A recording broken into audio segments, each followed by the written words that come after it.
दरम्यान माजी मंत्री एकनाथ खडसे यांच्या मुक्ताईनगर निवासस्थानी विधिवत पूजन करत गणरायाची स्थापना करण्यात आली।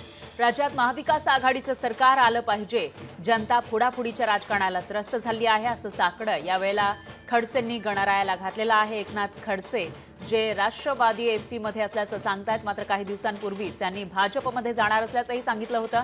त्यांचा प्रवेश लांबल्यानंतर आपण विधानसभेला राष्ट्रवादी एसपीचं काम करू असंही ते म्हणत होते आणि आता जेव्हा गणरायाचं आगमन झालेलं आहे तेव्हा त्यांनी महाविकास आघाडीसाठी बाप्पाला साकडं घातल्याचं दिसून आलं।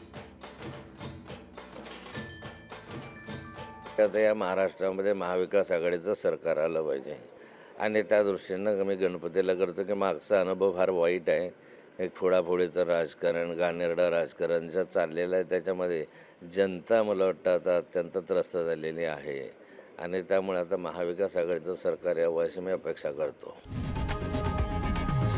लोकशाही मराठी ऐका, पहा, जागरूक रहा।